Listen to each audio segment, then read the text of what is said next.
Sejam todos muito bem-vindos a mais uma batalha. Hoje vamos falar da última eliminatória da Taça de Portugal e vamos fazer algumas revelações e reflexões sobre o estado atual da arbitragem em Portugal. Na Taça de Portugal, o Futebol Clube do Porto conquistou mais uma vitória. Ultrapassamos o Vitória de Guimarães com 4-0 e conseguimos assim o apuramento para os quartos de final, um dos objetivos da época. Eu sei que custa a muita gente, mas o Futebol Clube do Porto é o único clube em Portugal que até ao presente momento não falhou nenhum objetivo desportivo.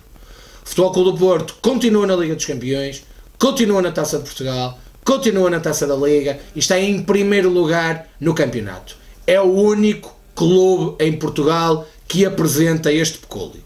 E eu sei que isto custa a muita gente. E custa de tal forma que há inclusivamente pessoas que querem desvalorizar a vitória do Futebol Clube do Porto frente ao Vitória de Guimarães, querendo colocar alguma neblina à volta da mesma. Tivemos o Jornal da Cofina, o Correio da Manhã, a falar de um penalti duvidoso, não sei se era esta a expressão, mas a pôr em causa o penalti assinalado a favor do Futebol Clube do Porto, que abriu caminho à vitória. Bom, eu devo dizer que não fico surpreendido com esta surpresa do Correio da Manhã. Depois de ver Luizão no Estádio do Dragão a cortar a bola com o braço e não ter sido assinalado grande penalidade, é natural que a plebe portuguesa entendesse que, afinal de contas, ainda por cima, naquela área, era possível aos adversários do Futebol Clube do Porto jogarem a bola com a mão. Mas não é. Não é? O jogador do Vitória jogou a bola com a mão e foi grande penalidade, muito bem assinalada a favor do Futebol Clube do Porto. Na segunda parte, e porque eu não fujo a nenhuma questão, porque não tenho problema nenhum em falar sobre tudo, há um lance de dúvida na área do Futebol Clube do Porto. E deixem que vos diga uma coisa. Confesso que do sítio onde estou, fiquei com a sensação de que era penalti. Mas, meus caros, depois de ver na televisão, é nítido que não se tratou de nenhum lance passível de grande penalidade e, como tal, o lance seguiu, e muito bem, e o Futebol Clube do Porto chegou a 4-0, últimos 3 jogos, 14 golos marcados, últimos 3 jogos para 3 competições diferentes, marcamos 2 vezes 5 golos e outra vez por 4 vezes, e, portanto, o Futebol Clube do Porto está forte, está bem e recomenda-se. Aliás, esta eliminatória da Taça de Portugal viu ficar pelo caminho os 2 finalistas da época passada. O Vitória, no Estádio do Dragão, e o Benfica, no Estádio do Rio Ave, em Vila do Conde. Diria que não foi surpresa a eliminatória do Benfica. Já todos previam que um jogo ou uma quarta-feira fosse acabar em derrota do Benfica. E no fundo foi isso que acabou por acontecer. Uma derrota que não deixa margem para dúvidas, uma derrota que só fica, de certa forma, manchada pela lesão de Luizão. E fica manchada pela lesão de Luizão porque, de facto, o senhor, que tem quase 40 anos, não se deveria lesionar, porque nós gostamos imenso de ver o Luizão a ir de gatas atrás dos adversários. O único problema é que ele pode, como disse há pouco, cortar bolas com a mão dentro da área dos adversários, dentro da sua área, e não serem assinaladas grandes penalidades. Mas este jogo do Rio Ave Benfica da Taça de Portugal deixou-me curioso relativamente à nomeação do árbitro. O Luís Filipe Vieira, na recente entrevista que deu à Benfica TV, queixou-se de que existiam árbitros que nunca apitavam o Benfica ou de que ainda não tinham apitado o Benfica. E falou dos nomes de João Pinheiro, e João Pinheiro apitou o último Benfica Estoril. Falou do nome de Fábio Veríssimo, e Fábio Veríssimo apitou o último Rio Ave Benfica. E falou também do nome de Manuel Mota. Será que vamos ter Manuel Mota no Tondela Benfica?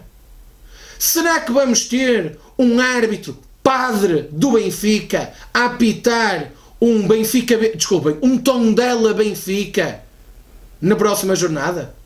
Bem, esperemos para ver até onde vai a lata das nomeações em Portugal. E por falar em nomeações, vamos falar então um pouco do estado atual da arbitragem em Portugal, revelando aqui assim algumas coisas que não são do domínio público e também fazendo algumas reflexões à volta do mesmo. Fomos surpreendidos esta semana com o facto de os árbitros pedirem para serem ouvidos na Comissão de Instrutores da Liga no âmbito do processo dos e-mails. E se ouvir pessoas a congratularem-se com este facto, para mim isto é motivo de surpresa e admiração. Se alguém só pede para ser ouvido numa comissão de instrutores, ou só pede para ser ouvido por alguém quando tem algo para dizer, quando tem algo para esclarecer, quando tem algo para dizer que não seja do domínio público. Ora, um tema que já arrebentou há 6 meses, só meio ano depois é que os árbitros da primeira categoria querem falar sobre este tema. Então aquilo que tinham para dizer não era o mesmo que tinham para dizer há 6 meses atrás? O que é que se pode esperar que os árbitros queiram dizer na comissão de instrutores? Será que vamos ter algum dos 4 padres do Benfica a dizerem aquilo que se passava? Será que vamos ter João Pinheiro ou Bruno Paixão a explicar o porquê dos seus e-mails, o porquê das suas informações chegarem ao Benfica via Nuno Cabral? Será que vamos ter os árbitros agora sim a dizerem o que sabem e o que lhes era feito? Ou será que os árbitros estão com medo que ainda apareça mais alguma coisa e assim fazem uma jogada de antecipação? Meus amigos, sejamos claros. Se o Benfica tinha acesso a todas as informações da vida privada dos árbitros, e-mails, contactos telefónicos, morada do emprego, morada de casa, será que nunca exerceu pressão sobre os árbitros? Será que é isto que os árbitros querem contar à comissão de instrutores? Isto é surpreendente. Como também é surpreendente o facto do Sr. Luciano Gonçalves, presidente da APAF, continuar mudo e calado sobre este tema. Quando rebentou o escândalo dos e-mails, o Sr. Luciano Gonçalves foi muito rápido a dizer que esse era um ambiente insustentável de pressão sobre os árbitros. Então, e agora que os árbitros querem contar alguma coisa sobre este tema, o Sr. Luciano Gonçalves não acha que o ambiente que o Benfica criou em redor dos árbitros foi um ambiente insustentável? De pressão insustentável? Então o Sr. Luciano Gonçalves até propôs uma greve dos árbitros, sugestionou essa greve por 2 ocasiões, tudo por causa de palavras como polvo, palavras como padres, e agora são os árbitros da primeira categoria que querem falar sobre isso. Pois é, Sr. Luciano Gonçalves, os árbitros já o deixaram cair em descrédito. O Sr. Luciano Gonçalves neste momento é uma figura ridícula do panorama do futebol em Portugal e é ridicularizado pelos próprios árbitros. E o Sr. Luciano Gonçalves devia explicar porque é que deixou a arbitragem chegar a este ponto. O Sr. Luciano Gonçalves devia explicar porque é que deixou a arbitragem chegar a este ponto de divisão. Deixem-me falar-vos sobre a greve dos árbitros. A greve dos árbitros foi sugestionada e os árbitros subscreveram a mesma por escrito. Será que estava na altura de sabermos quem foram os 3 árbitros? Os 3 árbitros que não assinaram esse papel para a greve. E curiosamente os 3 árbitros são da mesma associação. E curiosamente os 3 árbitros foram intervenientes em jogos recentes do Futebol Clube do Porto. Investigue-se quem foram esses 3 árbitros. Investigue-se. E investigue-se, portanto, por que razão o Sr. Luciano Gonçalves não foi capaz de unir a arbitragem. Por que razão 3 árbitros, que representam, no seio de 22, sensivelmente 15% dos árbitros, por que razão não foram ou não estiveram de acordo com aquilo que foi sugerido por Luciano Gonçalves? Será que estes 3 árbitros também não se sentem incomodados por um clima turbulento da arbitragem? Ou será que sabem bem quais são as motivações para que isso aconteça? Pois é, meus amigos, investigue-se. Da mesma forma que se deve investigar uma outra coisa. Onde param 70 camisolas de solidariedade a Jorge de Sousa quando o mesmo foi castigado por José Manuel Meirinho? Onde param essas 70 camisolas? Gostaria de recordar que Jorge Sousa, no princípio da época, por causa de umas palavras que dirigiu ao guarda-redes da equipa B do Sporting, foi castigado muito celeremente por José Manuel Meirinho, presidente do Conselho de Disciplina. Nessa altura, os árbitros decidiram que na jornada seguinte iriam envergar uma t-shirt de solidariedade a Jorge Sousa. Porquê é que essas t-shirts nunca apareceram? Porquê é que essas t-shirts foram para a casa de um árbitro? O que estão a fazer essas t-shirts em casa de um árbitro? Será que essas t-shirts ainda vão aparecer no corpo de jogadores de algum campeonato de dominó? É outra pergunta que deixo ficar no ar.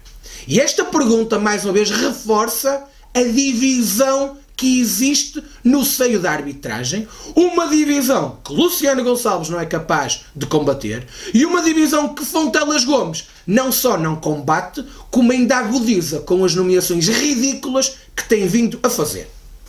Reparem uma coisa, ficamos a saber que o Benfica tinha acesso a toda a informação dos árbitros. Pergunta, o Sr. Luciano Gonçalves não acha que isto é um ambiente insustentável?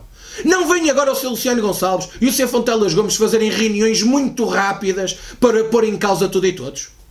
Então o Sr. Fontelas Gomes também acha natural que o Benfica tenha acesso a tudo isto? E não se ouve uma palavra do Presidente do Conselho de Arbitragem?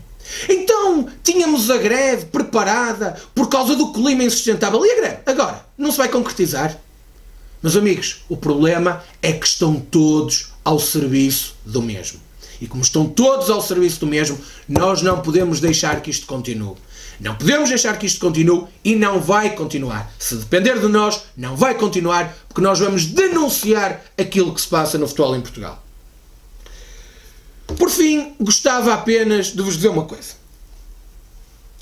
Estamos a viver um momento em que o Benfica tudo vai fazer para se agarrar à vida. O Benfica está eliminado das competições europeias, está eliminado da Taça de Portugal e imaginem o que não seria estar nesta altura com 8 pontos de atraso para o Futebol Clube do Porto, para o primeiro classificado. Estaria, como eu já disse aqui há umas semanas atrás, a jogar para a taça do piano sem teclas. Meus caros, temos que estar muito atentos que eles vão fazer de tudo. Não acreditemos, nenhum de nós acredite que eles vão serenar. Eles vão se agarrar a tudo como um náufrago que se agarra à boia. É desta forma que terminamos mais uma batalha. Mais uma batalha onde não nos cansamos de denunciar o que se passa no futebol português e vamos continuar a fazê-lo. Podem-nos apagar os vídeos, podem-nos bloquear as contas, mas nós vamos continuar a lutar pela verdade. Um abraço e viva o Futebol Clube do Porto.